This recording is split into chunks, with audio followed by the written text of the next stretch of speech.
Welcome to the Meet Me podcast, a podcast all about our multifaceted human nature and constant journey through self-discovery, with personal stories and insights around trauma, motherhood, relationships, spirituality, and individuality. I'm your host, Michelle Malik. Thanks for listening. Hello, welcome back to another episode of the Meet Me podcast. I'm your host, Michelle Malik, and through this podcast, I hope to help others transform and transmute their trauma and experiences into power, purpose, and connection. I'm excited to share another guest conversation with you today. I was joined by Stephany Ann, who was a career-long, successful attorney focused on cases around domestic violence, who found herself in two narcissistic, abusive marriages and has now turned to a path of advocacy and awareness around these disordered behaviors. I really hope that you enjoy this episode. Please don't forget to rate, share, and subscribe to the podcast to never miss future episodes. And let's go ahead and dive in. Welcome, Stephany Ann, to the Meet Me podcast. Such a pleasure having you here. Thank you so much for having me on your show. It is an honor to be here as well. Absolutely. Well, I'm so excited to kind of dive into the discussion about narcissism and the effects that it has on the people around those people who have those behaviors. But I wanted to start and give you the opportunity to kind of introduce yourself, where you came from, what sort of led you down this path of advocacy. Yeah. So my name is Stephany Ann. I grew up on the West Coast of the U.S. to a very loving family. I'm the second oldest of four girls. My parents are still married. They modeled good relationships. And I traveled around the world. I went to college. I went to law school. I did all this stuff. I became a domestic violence advocate. And in fact, I had won the Governor's Award, which is awarded to one person every single year. So there is not many of us who have this award. So it was a deep honor to have it. Yet here I am with this background, and I found myself within two abusive marriages. Yeah. So I was on the floor in my sister's house, just crying out to God, like, why me? What did I do wrong? Right. Why me? I was a good person. I did everything right. By the outside world, I had accomplished so much. I had done so much, yet here I am, a failure. I can't make relationships work.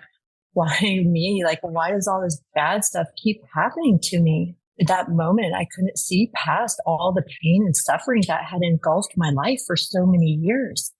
I felt the divine saying to me, Stephany, you are not seeing your story through the right lens. I physically couldn't see. I metaphysically couldn't see my life because I was stuck in why me. I was stuck in this victim mindset of going nowhere and just calling all this bad stuff repeatedly over into my life. Right.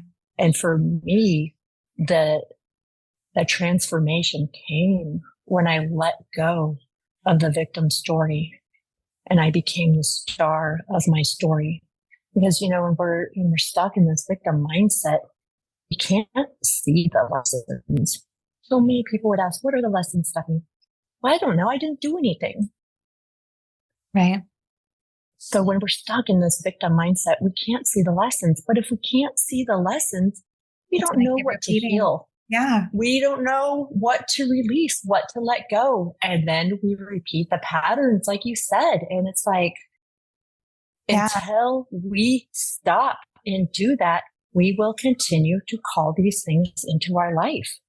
Yeah, absolutely. And I am a big advocate for that. I think every time I notice a repeating pattern, especially now, deeper into my spiritual journey, I'm like, okay, let me pause. What am I trying to be taught here? What maybe didn't I pass last time this appeared in my life? And so I love that you were able to harness your power back essentially by switching from the victim mentality and taking control over your life, over your experiences.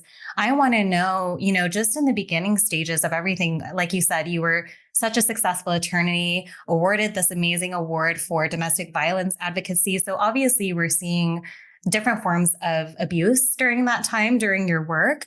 Like, where were you, at that time, maybe in your first marriage? What was your mentality and mindset? And kind of when did you recognize the shift and wake up to the fact that, okay, this relationship is no longer benefiting me? Yeah. So 20, 30 years ago, when we would talk about domestic violence, we were solely focused on physical violence. Mm-hmm. Not many people were talking about psychological and emotional abuse. So 20 years ago, I could say, oh, I'm being coercively manipulated and controlled. I don't feel safe. I'm being abused. All the cops would show up and they would say, go see a therapist. Yeah. They're not going to do anything. They didn't really have the resources. If I haven't been physically touched. So, we didn't talk about it then. And so, and narcissism, although it was still there, it's been here this whole time. We weren't talking about it as much as we're talking about it now. And that is narcissistic abuse is psychological and emotional abuse. It's power and control. Same with domestic violence. I separate the two, but they're the same. And so when I was married to my first husband, I was married to him for 14 years. And then he spent 6 years using the courts and legal to continue his power and control and manipulating me and all that, like post separation abuse. Yeah. And so for me, I didn't know he was a covert narcissist until later on. And so, but what happened was before we were married and when we were first married, you can give someone all the attention they need. So I was able to do that. But as soon as I went to law school, my attention shifted and my attention went to law school and the studies. And that's when he looked outside the marriage. So if you look at for any of the listeners out there, what is a narcissist? If you remember from Greek mythology, I don't know, I feel like we all studied it in middle school. Absolutely. I loved Greek mythology. And so, yeah, same here. So Narcissus was a man who fell in love with his reflection and he died there staring at his reflection. Like he never left the pool. He was so in love with himself. So if you think of that on the background of what a narcissist is, it's a disordered personality. It is someone who has this grandiose sense of self-importance, this preoccupation with fantasies of unlimited success, wealth, power, beauty. They believe that they are so special and can only be understood by one person. And that one person is whatever victim they have attached to for that moment. They have this excessive need for admiration and adoration and just want to be fawned all over. They want all your attention. There's a reason why people refer to them as energy drainers. They will drain you of every ounce of energy that you have. They have this huge sense of entitlement. They're some of the most arrogant people you will ever meet. But here's the myth. They are some of the most insecure people you will ever meet. They have the most fragile ego.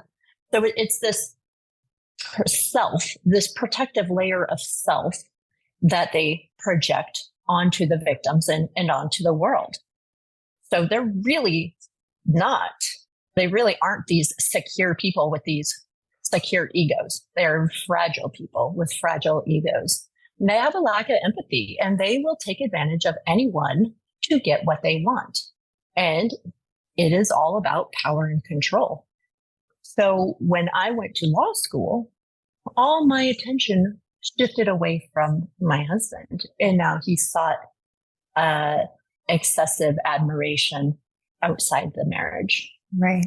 Yeah, because he was getting it from you because you had other things that were taking your attention priority. Yeah. Exactly. I couldn't just sit there all day and, rub his head and his back and praise him and worship him. I had a life. And so for so many years within that whole marriage, I put him over in this category of he's a cheater. And domestic violence was over here. Because he wasn't physically violent.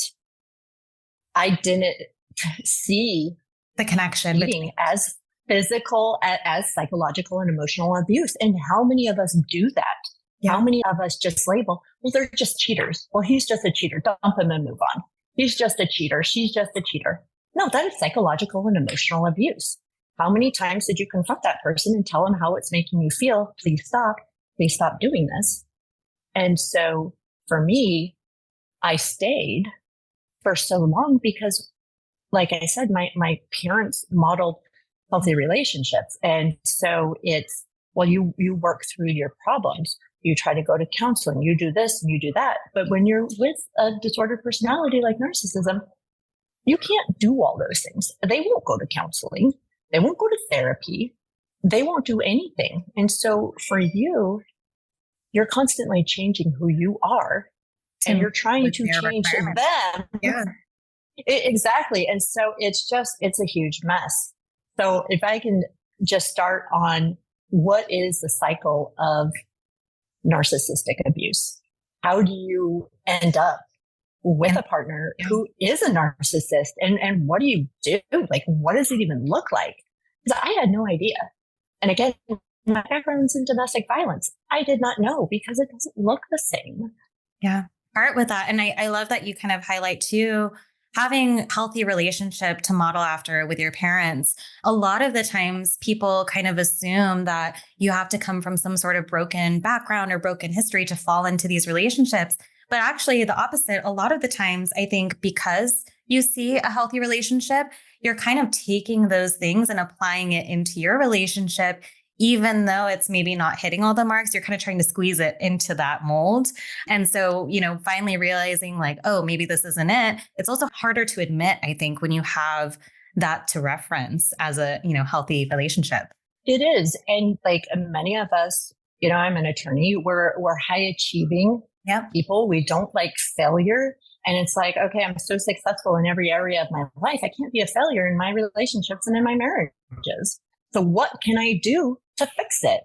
Right. If you have a partner who is not willing to fix it and to work on it, and all you are doing is slowly destroying yourself, you got to get out. Yeah. And so what was that kind of turning point for you? Because obviously, as you spoke to, it's hard to identify those things early on because you're just in the middle of it. You're trying to find reasoning probably for all of these different behaviors or trying to categorize it. So what was the turning point for you? Or I guess, what would you say in hindsight to anybody who maybe is in this kind of situation, not recognizing it? Like, what are those early signs or what are things that people can look out for? Yeah. So if you look at the cycle of narcissistic abuse, it starts with the idealization phase, then the devaluation, intermittent love bombing, and then the final discard. So the idealization stage is when you first get into a relationship with a person. Well, regardless if it's with a disordered personality or not, it's fun in the beginning, right? You're both getting to know each other. You want to spend time with them. You want to open up your schedule to create all this time with them. Well, when you are with a narcissist in the beginning, they actually want all your time. They're great texters. They're great communicators. They are fabulous with talking on the phone and telling you everything you want to hear. They will take you and put you on this huge high a pedestal and essentially worship everything about you. Mm-hmm. Who doesn't want that? Right. It's great. It feels good. Red flag number one, if it's too good to be true in the beginning, it probably is too good to be true because someone who actually has a job or has other things going on in their life, they can't devote every waking second to you, but a narcissist can. Mm-hmm. And so they make you feel very comfortable very quickly. They become your best friend very quickly because it feels so good being with them. They make you feel so good about yourself. And you slowly start to open up to them. You tell them your deepest fears. You tell them all your insecurities. And what they do is they mirror you. They mirror your hobbies. They mirror your values. They mirror everything about you, and they become the person that you want them to become. if that makes sense. So for instance, this is super random. I wanted to go sell all my stuff and go sail around the world. Who wants to do that, really? Not very many people. Oh, my second husband, he wanted to. He's like, no way. That's been my dream. Just clinging on to, everything that you were saying. Yeah, because, they want to be they want to be the person they need to be to get you. Yeah. So whomever they need to be, because remember, with the narcissist, they have so many layers of protective self that they become whomever they need to be in that moment. So in the beginning of a relationship, they are going to be everything you want them to be. And it is great because when they start to use terms like, you are my soulmate, I've been praying for you, I manifested you, all of this stuff, you believe them because you've never had a connection like this before. Bit of a farce, right? Because that's just what they're doing in order to get you. And, I can speak to narcissism in a different form of abuse with my father. He was a narcissist, and I watched him through marriages, kind of turning through the door after my mom passed away. And exactly what you said, they always came into the house with this idolized idea of what the relationship was. He was so energetic, so fun. And then there's a point where it starts to turn, and then they start to kind of cling their teeth into you, and the relationship just shifts. So, obviously in that early stage, it's honeymoon phase, right? You're enjoying each other. They're saying all the right things. You're bought in fully at that point. When do you kind of feel that it starts to shift for them, or what did you recognize in your own experience? So it shifts when they know that they have you hooked. It shifts when they tell you they love you very quickly, when they rush a commitment like marriage, when they get you pregnant because they've always wanted a child, then let's just have one. Why not? Right. So they get you hooked somehow or another. And then what happens is the mask comes off, because you can't pretend for so long. People can go for a month, a couple months, even a year or two of good behavior, but then that mask comes off, right, and they're tired of pretending. And so when the mask comes off, this is where the manipulation starts. This is where the gaslighting starts. And for listeners who aren't fully familiar with gaslighting, because similar to narcissism, gaslighting is just being thrown around.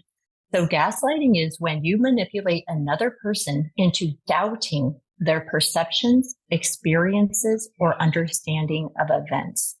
It is a form of emotional abuse. It's a highly calculated.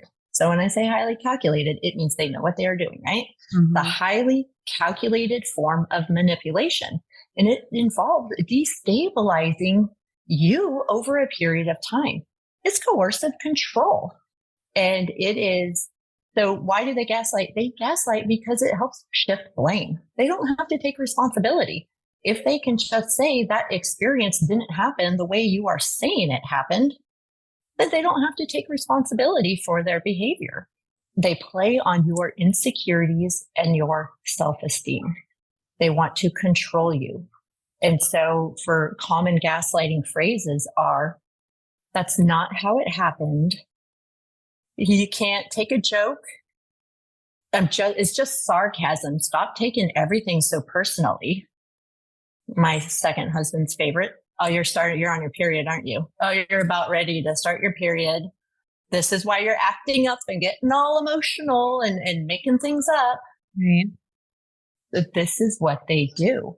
And what happens over time with all this gaslighting, with all the coercive control, the manipulation, and, the intermittent reinforcement, because they've just devalued you, but then they're good.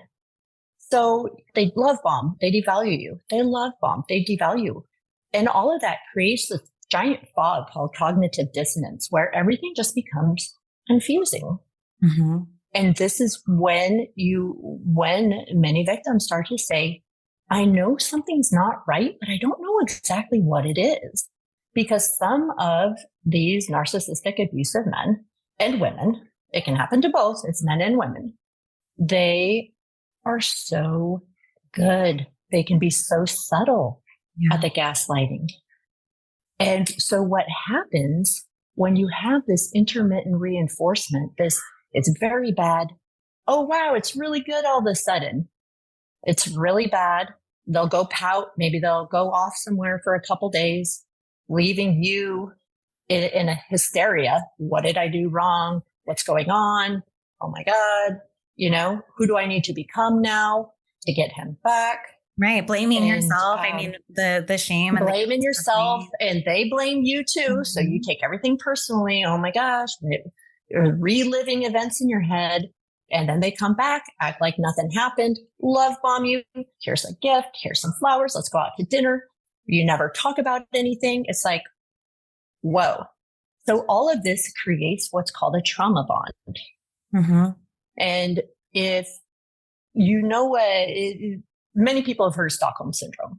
So Stockholm Syndrome is when the victim falls in love with the kidnapper. Mm-hmm. And they don't want to prosecute them. They don't want to do anything. They want to have their babies and get married. So they have a trauma bond. So similar in a narcissistic abusive relationship, there will be a trauma bond. And it is very similar to a drug addiction. So if you think of a drug addiction, the first time someone uses, they have this really high dopamine rush. Then they use again, trying to get that first high. They never get it. So it's just like this withdrawal of dopamine. They keep using over and over again, hoping to reach that first high. But they never do. And it keeps them addicted in the cycle, right? And so it's very similar with a narcissist. I was going to say, you talked to a really big point too, with like that cycle of the love bombing and then devaluing love bombing. If anything, the devaluing aspect, once that love bomb comes in, it just probably feels even better because you just came from this extremely low point and now they're bringing you all the way back up. That just like you said, like a drug, it's like you're getting your next fix, you're not getting your next hit, and it feels so good in the moment, enough to hold you over until the next time it happens. Exactly. And that's what keeps you hooked on them. It's that, you're waiting for that reward. Well, it's really bad right now, but I know it's going to be good in a couple of days. And then when it's good, it's great because they can be wonderful people. Mm-hmm. And it's also, we stay because we think that if we change all these aspects about ourselves, well, maybe if I lost 10 pounds, you wouldn't be looking at other women. Maybe if I take some cooking classes and cook dinner better. Yeah. Change my personality up a little bit more. But the thing is, it's not about all of that because it's a game. You're in this game now. Mm-hmm. But one of the reasons why we stay as well, you're waiting for that reward, but it's also in the back of our head. We're thinking of the first time we met them. We're thinking of the idealization phase where they were wonderful. Mm-hmm. And we want that to come back. In that period, they knew how to love us. They knew how to treat us right. They knew how to say the right things. We want that. How do we get that guy back? How do we get that woman back? And we stay because we're hoping for that one. I used to tell people, I used to tell my second ex-husband, one, I felt so addicted to you. It is weird. It is an addiction. And two, I would tell people too, I fell in love with his potential. So we see their potential in the beginning and then their potential goes away. Right. They have no it's the potential, right? You think that's like the best version of themselves and that, oh, I saw it. I know that they have it in them. I'm going to get that back. But reality was, it was all a lie. It was all just an act to get to that point. Yes. And that potential never really existed because that's not actually who they are. Exactly. And that's why these relationships are so confusing, so damaging, and so hard to get out of, because you would just say, well, just leave.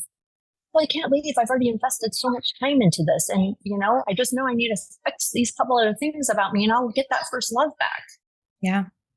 If we just started a business because I see so much business potential in him, then it'll be good again and we'll start generating more money. And so, we will have money. And then when we have money, he'll be happy solve and all I'll our be problems. happy. Yeah. We'll solve all our problems. But no, that's it. It will never happen because all of that, like you said, is false. It's all based on a lie.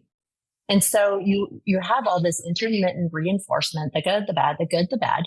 And then you have the discard. So the discard is when the narcissist has used you up and they're done with you. You're no longer fun. You're not playing the game the way they want you to play the game. Maybe you just become so complacent and just the robot that they've conditioned you to become, but that's not fun. The fun is the game. Yeah, the fight, the back and forth. Reactions. Yeah, that's the game. But now you've become this robot of a person that you're just not fun anymore. So they will throw you away like a piece of garbage, exactly what discard means. Or you will find worthiness within yourself and you will say, I've had enough. I'm done with this roller coaster. I'm ready to get off and be leave. Those are the only two ways out. Yeah. You get thrown away or you find worthiness and strength and courage and you leave. And so what was it for you going into your first marriage? And then with the second, I know we talked a little bit on our screening call, you kind of manifested your second husband and then it ended up reflecting some of those patterns. So where were you kind of in that process? Like, how did your first relationship finally come to an end? And then going into your second? So my first relationship ended when he just never stopped cheating. There was a lot of emotional affairs and I don't know how many physical affairs, if there were, but he ended up just walking out. He left me with a 2-year-old and a 4-year-old and left for another married woman that we all went to church together with and we went to church group together with. And and when he left, there was a huge relief. I didn't fight for him to come back, but he did what I did not have the strength and courage to do. And that was to leave. Yeah. And that's that discard portion of the cycle, right? So, I mean, obviously it worked out for you because you got out of that situation, but that's so true to so many people of really any kind of abuse in a relationship, not having that strength to make that decision. Sometimes it'll be made for you, but yeah, other times they can just continue to drag you on. So, when you left and you obviously had your children to care for. And I know the court situation was not fun and there was a lot of back and forth during that. Going into your, second marriage with that insight and kind of feeling like maybe this would be different, when did that kind of change for you as well? Yeah. So, as I was saying in the beginning, when you're stuck in this victim mindset, you don't fully know what to heal.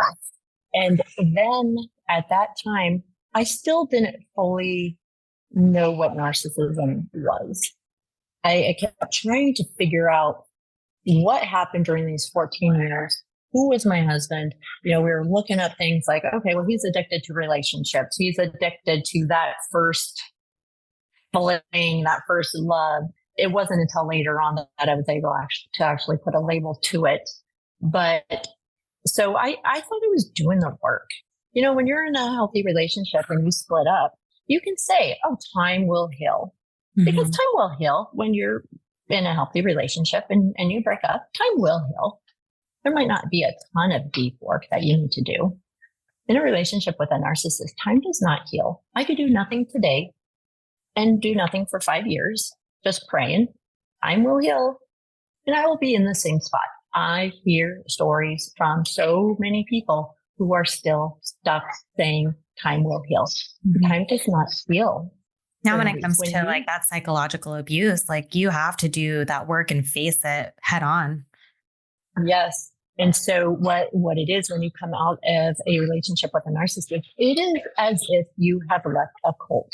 You are brainwashed. You have been conditioned to behave, to react, to live from the outside, from your emotions. You've been brainwashed. So you have to reprogram all of that. So here I am. I'm thinking like I'm doing the work, giving it to God, praying and stuff. And so about 2 years, I was ready to to meet someone. So I made the list. I'm a great manifester. And how many of us do that? We make the list. We know what we want. And from being in a negative relationship, I knew what I didn't want. Mm-hmm. So I made a positive list. Divorced dad with just little boys the same age as my boys. A businessman, because my last husband was a doctor. No, everyone in the medical cheats, So let's go businessman, entrepreneur, tall, dark, handsome. I threw that list out into the universe. And a week later, I met a man who checked off everything on that list. So, of course, when he says that he manifested me and I'm his soulmate, well, I'm believing it. Yeah. Like this is he checked off it's everything, And so it's like, the level of deception.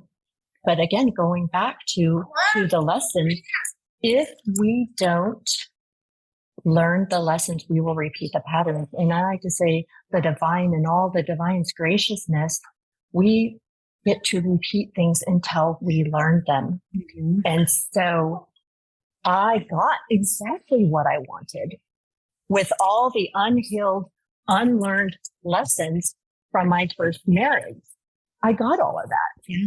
And so, but I didn't know that until later on. Again, it wasn't until the mask came off in 2020 where we got married quickly in December 2019. And then remember the world shut down in 2020. Mm-hmm. That's when his mask came off. And for me, it was very confusing because here's someone who treated me so well, who's so wonderful, so kind, so perfect, my soulmate. And so I didn't know what was his behavior, what was truly him, and what was just chaos of 2020. Right. So you started to kind of like try to identify the source of the changed behavior. And obviously with something as huge as the pandemic, which affected everybody to so many different and varying extents, it's like, that's kind of an easy cop out, for him essentially to be like, oh, he must just be going through extreme stress. He maybe just doesn't know what he's going to do next. I have to be there for him and trying to make those excuses, right? Absolutely. And so it was just so confusing. Like I stopped drinking. I know a lot of people started drinking because what else are you going to do? I stopped drinking because my world was so confusing and there was so much gaslighting. I did not know what was fully happening. And so again, it's like we know something's wrong, but it's so hard to pinpoint what it is. Mm-hmm. And, here's this guy, I've only known him for a year. I didn't grow up with him. I didn't really even know his family. And so I didn't have any of that. I didn't know any of his friends and the world is shut down and his behavior is so completely opposite. It was very challenging. And I started writing a journal because the gaslighting came on so hard. And I even would say in my journal, like, what his personality just flipped. He has this like Mr. Hyde, Dr. Jekyll personality. And you will talk to so many victims who will say that. Some detached personality. Well, now we know it's a disordered personality is whom we are dealing with. Kind of speaking to the manifestation aspect of it, I think that's so common, especially people who are kind of tapped into that do successfully manifest things. It's like, there is this idea of like, okay, well, if I ask for it and it comes, then that must mean that it's the right thing for me. And in a way it is because, the universe is going to send us what we need in that moment. And maybe at that time you needed to relearn the lesson, right? Which is just that hard truth, which can be really difficult when you're in the middle of it of like, but I did everything right. I got out of that relationship. I thought I've learned. I thought I've healed. Now I'm in the same position. And it's like, where did I go wrong?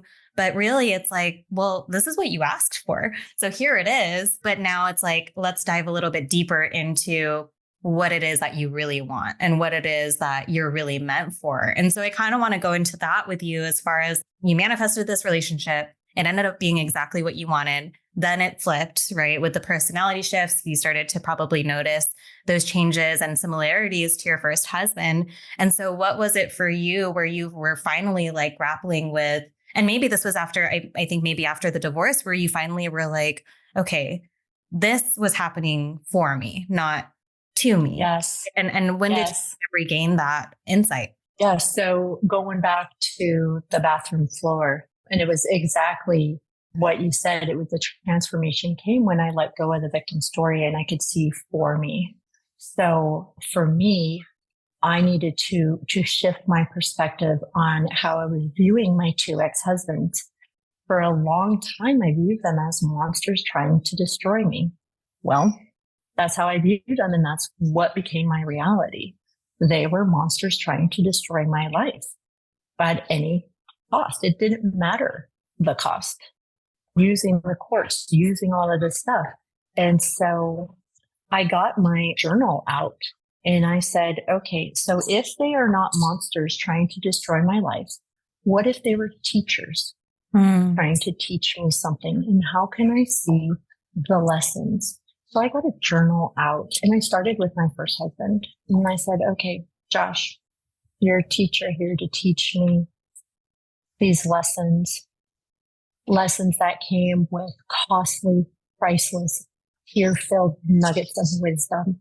What did you teach me? So Josh, you taught me that I need boundaries. And it sounds so simple saying that out loud, right? Just get some boundaries. Well, I thought I had boundaries. In fact, I was good at boundaries. I had boundaries for him. Right. So I would confront the other women. Don't you know he's married? I'm his wife. Stop chatting to my husband. I was the boundaries police, but I did not have boundaries for myself. For yourself. I was just going to say. So going into my second marriage, I actually thought I had boundaries, but what I actually had was a toddler fence. You know, those toddler fences that we can pick up and move. So he would push up against my boundary. And because it was a toddler fence, I would just pick it up, let him through over 5 more feet, okay, here's my boundary. It's right here. And he kept doing that and doing that. And I just kept picking up my little toddler fence and moving it all over the yard. It's not a boundary. A boundary is something that is firm. It is non-negotiable. Mm-hmm. And so I can say to my second husband, Jason, thank you for showing me that a toddler fence is not a boundary. A boundary is stuck in the ground. It is firm. It is concrete. It does not move.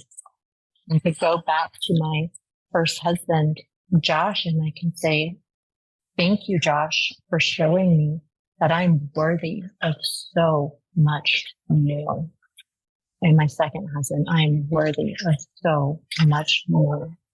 And you don't know the lessons until you sit down and take the time and reflect. And then when you can see those lessons, you can see where you need more compassion in your life. You can see where you need forgiveness. And that's another thing. So many people say, well, I'm not going to forgive them for everything that they did to me and to my life. They destroyed my life. I'm not forgiving them. I'm not going to give them that, let them off that easy. Right. Well, forgiveness is not about them. It is about releasing you. Something I really advocate for as well. It's like, we're not responsible necessarily for everything that happens to us, right? Sometimes things will just happen and we are truly a victim, but we are responsible for our healing and we are responsible for taking what happened to us and trying to shift our perspective to a higher perspective of, what is it that I'm trying to learn? But also to your point of like, for you to forgive that person, it allows you to release them completely from your life and allow that space for somebody better to come in, I think. And, whenever we want to hold grudges or hold firm that they really messed us up and I want to see them dead and all these things, it's like, that's just energy that's stuck on you now, that you're having to. Yes, absolutely. And, to take it one step further as well, we as parents also need to forgive them and release them from our children as well. I think we forget about that. We hold the anger for our children. Yeah. As well. And so as parents, so any of the parents that are listening, you have to release that anger on behalf of your children. Agreed. Like stand in for your children, release the anger, release the frustration, release the pain, and forgive them for the children as well. I absolutely agree. And I see your toddler running around. I have a toddler as well.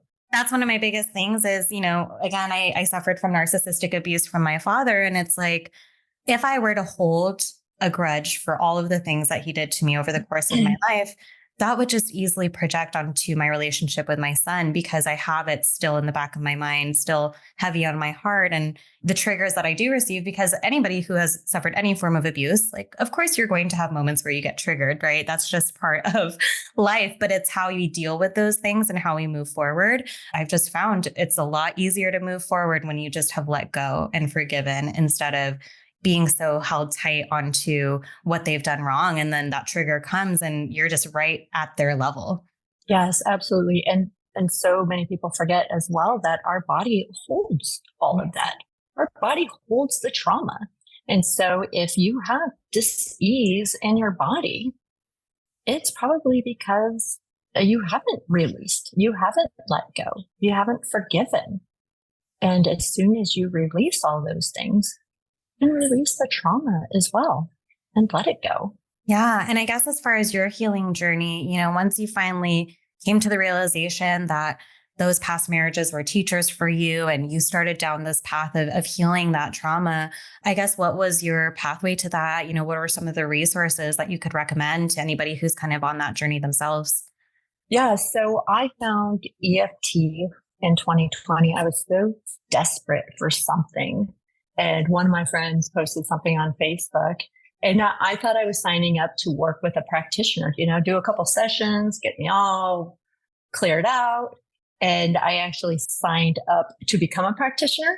And again, divine knows what we need when we need it. And I obviously had a lot of healing I needed to do because now I had to do a couple 100 hours to get certified. And I'm just doing EFT all day long. And so EFT, it's emotional freedom techniques. It's a tapping modality where you tap on the meridian points of the body. In the first round, you really sit with whatever big, heavy emotion is coming up and you see where you're feeling it in the body. And then, so you acknowledge it. And then the second round is really releasing it. Because again, our body holds on to the trauma. So we really need to let it go. Yeah. Just let it all go. Let the anger go. Let the frustration go. The first round, you can be mad. Be as mad as you want, but then let's let it go.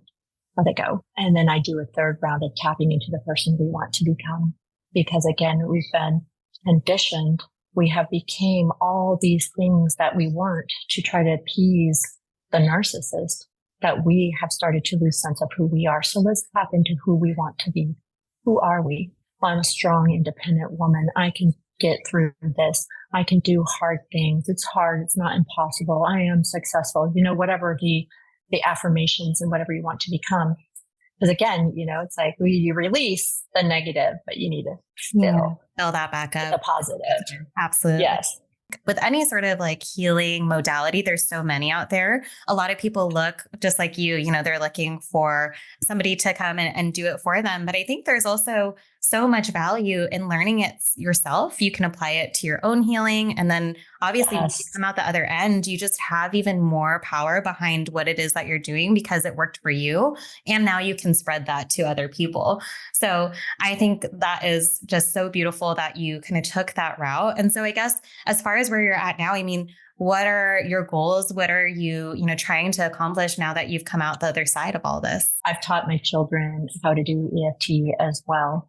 And, so right now I am taking the year off. Actually, my first husband committed suicide a couple months ago. And so I've decided to just take the year off. I have 3 little kids and we're just being together. I'm working on a series of books on narcissism and narcissistic abuse.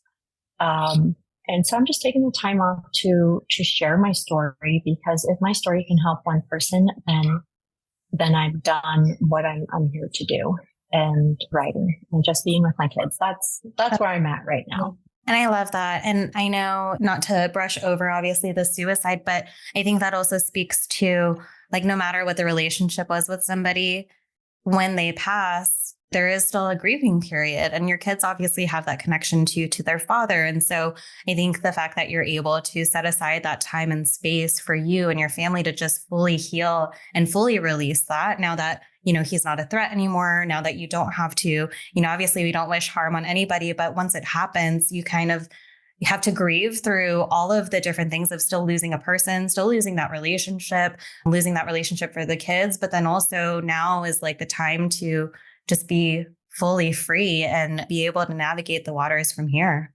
Yes, absolutely. And yeah, there were so many mixed emotions, but what it really came down to was that I am free.